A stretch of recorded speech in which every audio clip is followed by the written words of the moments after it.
क्या कभी राष्ट्रपति ने अमित शाह से सवाल किया?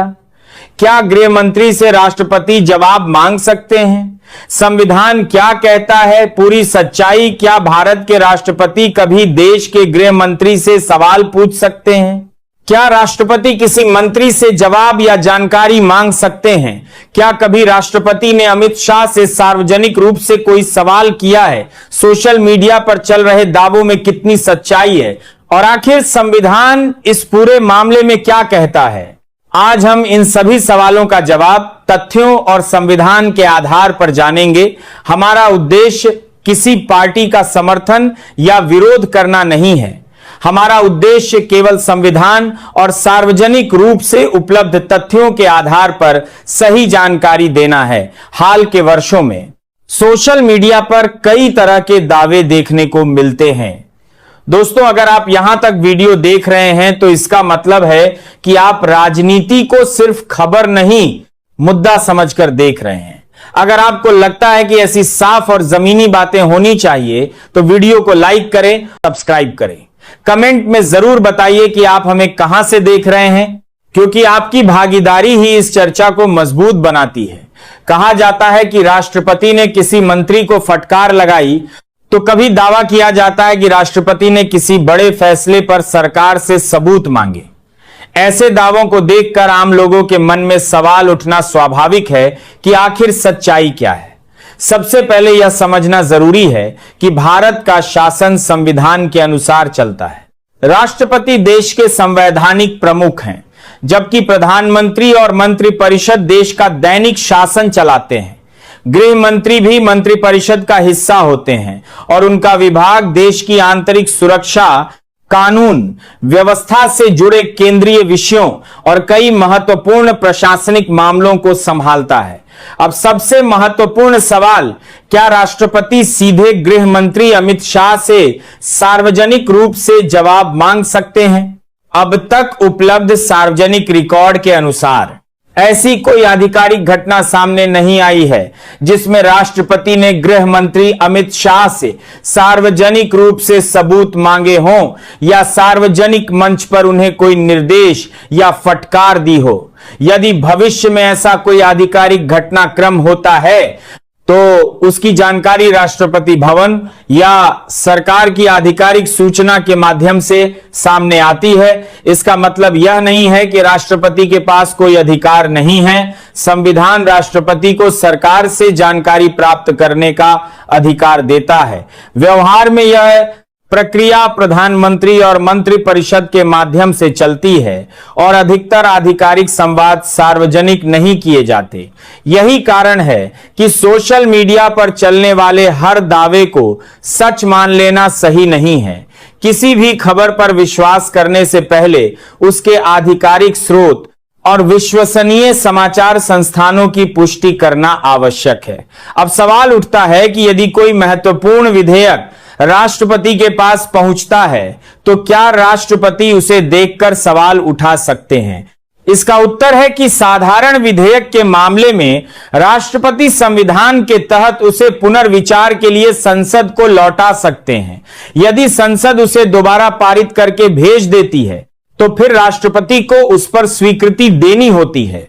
यह पूरी प्रक्रिया संविधान द्वारा निर्धारित है। यही संवैधानिक व्यवस्था यह सुनिश्चित करती है कि लोकतंत्र में सभी संस्थाएं अपने अपने अधिकार और सीमाओं के भीतर काम करें। इसीलिए किसी भी वायरल दावे को संविधान से ऊपर मान लेना उचित नहीं है। अब सवाल यह भी उठता है कि यदि राष्ट्रपति को किसी सरकारी फैसले पर अधिक जानकारी चाहिए तो क्या वे उसे प्राप्त कर सकते हैं? इसका उत्तर है हां। संविधान के अनुसार राष्ट्रपति सरकार से आवश्यक जानकारी प्राप्त कर सकते हैं, लेकिन यह प्रक्रिया मीडिया या सार्वजनिक मंच पर नहीं होती। यह सरकार और राष्ट्रपति के बीच आधिकारिक संवैधानिक प्रक्रिया का हिस्सा होती है। यहीं पर एक और भ्रम पैदा होता है। कई लोग यह मान लेते हैं कि यदि राष्ट्रपति किसी विषय पर जानकारी मांगते हैं तो इसका मतलब सरकार पर आरोप लग गया, जबकि ऐसा नहीं है।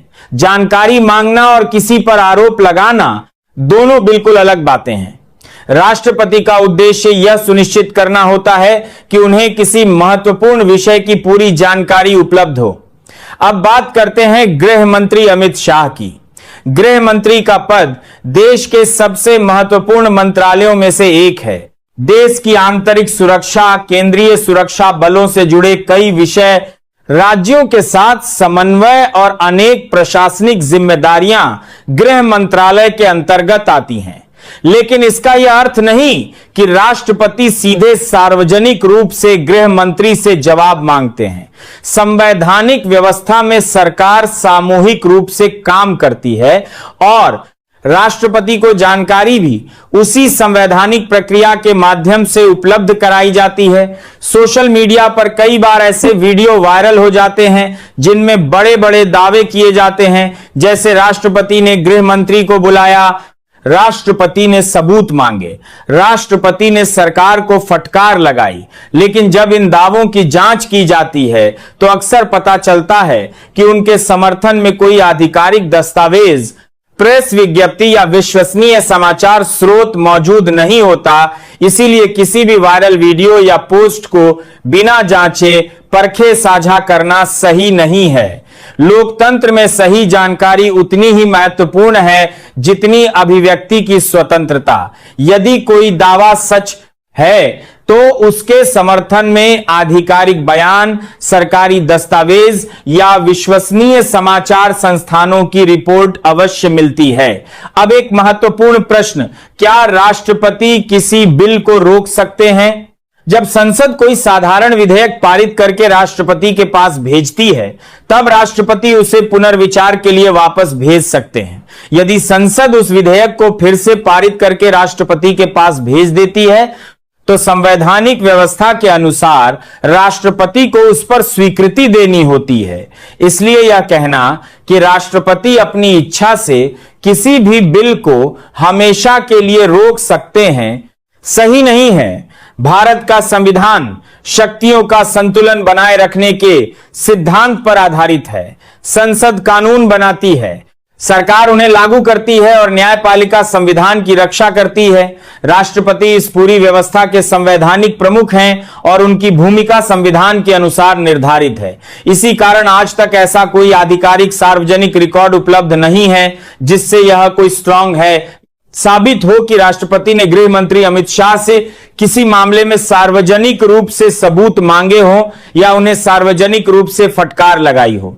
अब एक और महत्वपूर्ण सवाल सामने आता है, अगर राष्ट्रपति किसी सरकारी फैसले से पूरी तरह संतुष्ट नहीं है हो तो क्या वे सरकार को रोक सकते हैं? इसका उत्तर इतना सरल नहीं है। भारत का संविधान राष्ट्रपति को महत्वपूर्ण संवैधानिक अधिकार देता है, लेकिन अधिकांश मामलों में वे मंत्रिपरिषद की सलाह के अनुसार कार्य करते हैं। यही भारत की संसदीय लोकतांत्रिक व्यवस्था की मूल विशेषता है। यही वजह है कि राष्ट्रपति और सरकार के बीच होने वाली अधिकांश संवैधानिक प्रक्रियाएं सार्वजनिक बहस का हिस्सा नहीं बनती। कई बार राष्ट्रपति किसी विषय पर स्पष्टीकरण चाहते हैं, कई बार सरकार आवश्यक जानकारी उपलब्ध कराती है, लेकिन इन प्रक्रियाओं का हर विवरण मीडिया में नहीं आता। इसीलिए यह मान लेना कि यदि कोई जानकारी सार्वजनिक नहीं हुई तो कुछ हुआ ही नहीं, या फिर यह मान लेना कि सोशल मीडिया पर वायरल हर दावा सही है, दोनों ही गलत हैं। अब सवाल उठता है कि आखिर ऐसी अफवाहें फैलती क्यों हैं? विशेषज्ञों का मानना है कि राजनीति से जुड़े विषय लोगों का ध्यान जल्दी आकर्षित करते हैं। इसी कारण कुछ सोशल मीडिया पर वायरल का बाराधार मीडिया पेज बिना किसी आधिकारिक प्रमाण के बड़े बड़े शीर्षक चला देते हैं, जैसे राष्ट्रपति ने सरकार को हिला दिया, गृह मंत्री से मांगे गए सबूत, या सरकार को राष्ट्रपति का बड़ा आदेश। लेकिन जब इन दावों की पुष्टि की जाती है तो अक्सर पता चलता है कि खबर का शीर्षक बढ़ा चढ़ाकर लिखा गया था या उसका वास्तविक घटनाक्रम से मेल नहीं था। यही कारण है कि किसी भी राजनीतिक खबर को साझा करने से पहले 3 बातों की जांच करनी चाहिए। पहला, क्या इस खबर की पुष्टि किसी भी कारण पर कारगर करने से पहले आधिकारिक स्रोत ने की है? दूसरा, क्या कई विश्वसनीय समाचार संस्थानों ने भी यही जानकारी दी है? और तीसरा, क्या खबर का पूरा संदर्भ बताया गया है या केवल एक छोटा सा हिस्सा दिखाकर अलग निष्कर्ष निकाला जा रहा है? अब फिर उसी मूल प्रश्न पर लौटते हैं, क्या कभी राष्ट्रपति ने अमित शाह से सार्वजनिक रूप से कुछ कहा? अब तक उपलब्ध सार्वजनिक रिकॉर्ड के आधार पर इसका उत्तर है, ऐसी कोई आधिकारिक घटना सामने नहीं आई है जिसमें राष्ट्रपति ने गृह मंत्री अमित शाह से जवाबी देतरा सार्वजनिक राष्ट्रपति शाह से सार्वजनिक मंच पर सबूत मांगे हों, उन्हें फटकार लगाई हो या किसी मामले में सार्वजनिक रूप से जवाब तलब किया हो। इसीलिए ऐसा दावा करना तथ्यात्मक रूप से सही नहीं होगा। लोकतंत्र की सबसे बड़ी ताकत यही है कि हर संवैधानिक पद की अपनी भूमिका और अपनी सीमाएं होती हैं। राष्ट्रपति, प्रधानमंत्री, गृह मंत्री, संसद और न्यायपालिका सभी संविधान के दायरे में रहकर काम करते हैं। इसी संतुलन से देश की लोकतांत्रिक व्यवस्था मजबूत बनी रहती है। अब इस पूरे विषय का निष्कर्ष समझना भी उतना ही आवश्यक है। आज हमने संवैधानिक प्रक्रिया और सार्वजनिक रूप से उपलब्ध तथ्यों के आधार पर यह समझने की कोशिश की कि राष्ट्रपति और गृह मंत्री के बीच अधिकारों का संबंध क्या है। सबसे पहला निष्कर्ष यह है कि भारत के राष्ट्रपति देश के संवैधानिक प्रमुख हैं और उन्हें सरकार से आवश्यक जानकारी प्राप्त करने का अधिकार है। लेकिन इसका अर्थ यह नहीं है कि वे किसी मंत्री को सार्वजनिक मंच पर बुलाकर हर मामले में जवाब तलब करते हैं। अधिकांश संवैधानिक संवाद आधिकारिक प्रक्रिया के तहत होते हैं और सार्वजनिक नहीं किए जाते। दूसरा महत्वपूर्ण निष्कर्ष यह है कि अभी तक ऐसा कोई आधिकारिक और विश्वसनीय सार्वजनिक रिकॉर्ड उपलब्ध नहीं है जिससे यह साबित हो कि राष्ट्रपति ने गृह मंत्री अमित शाह से किसी मामले में सार्वजनिक रूप से सबूत मांगे हों या उन्हें सार्वजनिक रूप से फटकार लगाई हो। इसलिए इस तरह का दावा करना सही नहीं होगा। तीसरी ओर सबसे महत्वपूर्ण बात यह है कि लोकतंत्र में संविधान सर्वोच्च होता है। कोई भी व्यक्ति, चाहे वह राष्ट्रपति हो, प्रधानमंत्री हो, गृह मंत्री हो या कोई अन्य संवैधानिक पद पर हो, सभी अपने अपने अधिकारों और जिम्मेदारियों के अनुसार कार्य करते हैं। यही व्यवस्था भारत के लोकतंत्र को मजबूत बनाती है। दोस्तों, आज के समय में सोशल मीडिया पर हर दिन हजारों वीडियो और पोस्ट वायरल होते हैं। इनमें से कुछ सही होते हैं, लेकिन कई दावे, अधूरी जानकारी, गलत व्याख्या या बिना किसी प्रमाण के भी फैल जाते हैं। इसलिए किसी भी बड़ी राजनीतिक खबर पर विश्वास करने से पहले आधिकारिक बयान, विश्वसनीय समाचार संस्थानों और उपलब्ध तथ्यों की जांच करना बेहद जरूरी है।